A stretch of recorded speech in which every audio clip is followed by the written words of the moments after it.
Your mother and your brothers are standing outside asking to speak with you. My dear brothers and sisters, this simple sentence can mean two things. One, it can mean a sentence of information, informative. It has happened to many of us. We visit a friend, especially if the house is big or located in a gated subdivision. You would likely be met by the house helper. You knock at the door, it will be opened, and then the house helper will ask, "Sino po sila? Ano po ang kailangan niyo? Who are you and what do you want?" And then you inform, "Well, I am Father Rolly trying to visit my friend." Or you say, "I am Mr. So-and-so."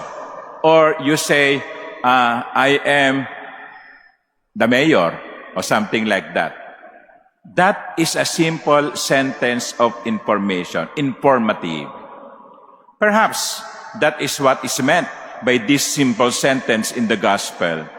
Your brothers and your sisters are outside wanting to speak with you.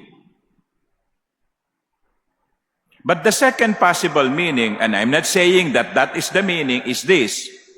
And this has been also the experience of many of us. That sentence may mean a sense of entitlement. A sense of entitlement. Your mother and your brothers are here. I am here. I am Father Rolly. I am here. Give me special treatment. Lead me to the priority lane. Treat me differently. I am not saying that that is the meaning, but that is possible with what we experience sometimes. We come to a place, we go to a clinic, we visit a house of a friend, and then you somehow make a kind of attitude na, "Hey, treat me differently." Entitlement.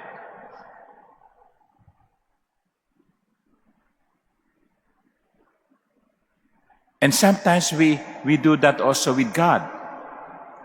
We have a kind or a wrong sense of entitlement. "Lord, I have been praying, I have been attending Mass, daily even, I receive communion, I deserve this treatment. I want to be treated especially. I want to be given priority. I wish my prayers will be answered." But if there is one thing that this gospel reminds us is this: we don't deserve anything because everything is grace. We can only be kind of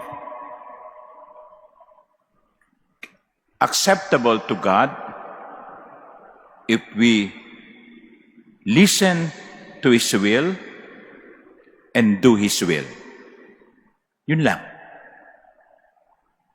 Wala tayong pwedeng ipagmalaki sa Diyos. Wala tayong pwedeng i-demand sa Panginoon, sapagkat ang lahat ibinibigay bilang regalo. Yan ang problema ko minsan sa atin. We have a wrong sense of entitlement. We are not just informing, we are asking to be treated differently. Sana po hindi ganon. Manatili tayong mababang loob, manatili tayong,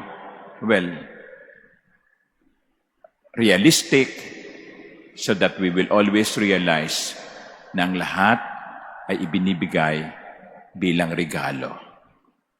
everything is grace. Amen.